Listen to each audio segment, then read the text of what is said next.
Nilambur mini bypass റോഡിൽ drainage നിർമ്മാണത്തിൽ വ്യാപക ക്രമക്കേടെന്നാരോപിച്ച് പ്രവൃത്തി യൂത്ത് ലീഗ് തടഞ്ഞു. വീട്ടിക്കുത്ത് റോഡിൽ നിന്നും ബസ് സ്റ്റാൻഡിലേക്കുള്ള ഭാഗത്തെ നിർമ്മാണമാണ് പ്രവർത്തകർ തടസ്സപ്പെടുത്തിയത്. അശാസ്ത്രീയമായ ടെൻഡറിന് വിരുദ്ധമായി ഡ്രെയിനേജ് കമ്പി ഉപയോഗിക്കാതെ നടത്തുന്ന പ്രവൃത്തിയാണ് യൂത്ത് ലീഗ് തടഞ്ഞത്. കഴിഞ്ഞ ഭരണസമിതിയുടെ കാലത്താണ് ഡ്രെയിനേജ് പ്രവൃത്തി ടെൻഡർ ചെയ്തത്.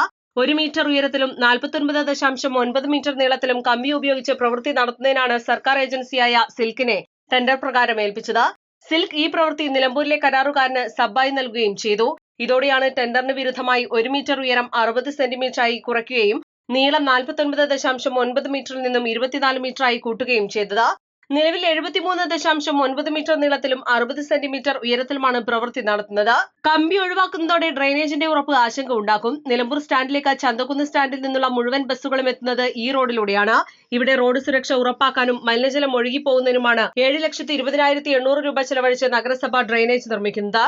എന്നാൽ കമ്പി ഒഴിവാക്കിയുള്ള ഡ്രെയിനേജ് വലിയ ആശങ്കയാകും ബസ് യാത്രക്കാർക്കുൾപ്പെടെ സമ്മാനിക്കുക. നിലമ്പൂർ നഗരസഭയുടെ ഭാഗത്തു നിന്നും ഇക്കാര്യത്തിൽ അടിയന്തര നടപടി വേണമെന്നും എഞ്ചിനീയറിംഗ് വിഭാഗം സ്ഥലം സന്ദർശിച്ച കമ്പിയില്ലാതെ ഡ്രെയിനേജ് നിർമ്മിക്കുന്നത് സംബന്ധിച്ച് വിശദീകരണം നൽകണമെന്നുമാണ് യൂത്ത് ലീഗിന്റെ ആവശ്യം. നിലമ്പൂർ നഗരസഭയിലെ പുതിയ ബസ് സ്റ്റാൻഡിലേക്ക് പോകുന്ന ഈ ചെറിയ ബൈപ്പാസ്, അതിനോട് ചേർന്നിട്ടുള്ള ഡ്രെയിനേജ് നിർമ്മാണം കമ്പി ഇടാതെ, അതുപോലെ തന്നെ അതിൻ്റെ സെൻറ്ററിൽ കിടക്കുന്ന പോസ്റ്റ് മാറ്റാതെ, അതിൻ്റെ ചുറ്റുപാടുമുള്ള തെങ്ങുകളും മരങ്ങളും മാറ്റാതെ കണ്ണിൽ പൊടിയിടാനുള്ള ഒരു പരിപാടിയുമായിട്ടായിരുന്നു കോൺട്രാക്ടേഴ്സ് മുന്നോട്ട് പോയിരുന്നത്. കഴിഞ്ഞ നിലമ്പൂർ നഗരസഭയുടെ നേതൃത്വത്തിൽ മാട്ടുമ്മൽ ശരീഫിൻ്റെ നേതൃത്വത്തിലുള്ള ഭരണസമിതി പാസാക്കിയ ഒരു ഡ്രെയിനേജ് നിർമ്മാണമാണെന്നാണ് അവർ അവകാശപ്പെടുന്നത്. എന്നാൽ ആ ഡ്രെയിനേജ് നിർമ്മാണത്തിൽ 48 മീറ്ററോളം കമ്പി ഇടാതെ ചെയ്യാനുള്ള നീക്കം യൂത്ത് ലീഗിൻ്റെ നേതൃത്വത്തിൽ തടഞ്ഞിട്ടുണ്ട്. അവസാനം അവരോട് എസ്റ്റിമേറ്റ് ചോദിക്കുകയും അവരുടെ വർക്കിൻ്റെ കൂടുതൽ വിവരങ്ങൾ ആരായുകയും ചെയ്തതിന് ശേഷം മാത്രമാണ് അവർ ഈ 48 മീറ്റർ കമ്പി ഇട്ടുകൊണ്ട് ഞങ്ങൾ ചെയ്യാമെന്ന് യൂത്ത് ലീഗിൻ്റെ പ്രതിഷേധത്തെ തുടർന്ന് ഉറപ്പ് നൽകിയിട്ടുണ്ട്. അതുപോലെ തന്നെ ഈ ഉർവശി ബാറിൽ നിന്ന് വരുന്ന ഡ്രെയിനേജ് അടച്ചു വെച്ചുകൊണ്ടാണ് ഇത്രയും നാൾ ഈ ഡ്രെയിനേജ് മുന്നോട്ട് പോയിരുന്നത്. അത് തുറക്കാനും ഈ ഡ്രെയിനേജിൻ്റെ നടുവിൽ കാണുന്ന പോസ്റ്റ് മാറ്റിക്കൊണ്ട് സുതാര്യമായിക്കൊണ്ട് കമ്പി ഉപയോഗിച്ച് 48 മീറ്റർ പണി പൂർത്തിയാക്കാനും തീരുമാനമായിട്ടുണ്ട്. കഴിഞ്ഞ നഗരസഭാ ഭരണസമിതിയുടെ കാലത്താണ് ഡ്രെയിനേജ് നിർമ്മാണ പ്രവൃത്തി ടെൻഡർ ചെയ്തതും ഫണ്ട് അനുവദിച്ചതും.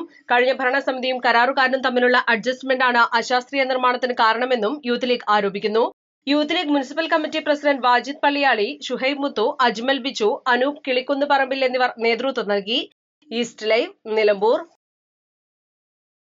1 പവൻ മുതലുള്ള സ്വർണ്ണാഭരണങ്ങൾ വാങ്ങുമ്പോൾ ഒരു ഗോൾഡ് കോയിൻ ഫ്രീ. നഗരത്തിന്റെ തിരക്കുകളിൽ നിന്നൊഴിഞ്ഞ് വിശാലമായ കാർ പാർക്കിംഗ് സൗകര്യത്തോടെ ഒരു ഇന്റർനാഷണൽ ഷോപ്പിംഗ് അനുഭവം ആസ്വദിക്കൂ. ഹയ ഗോൾഡൻ ഡയമണ്ട്, വടപുറം, നിലമ്പൂർ.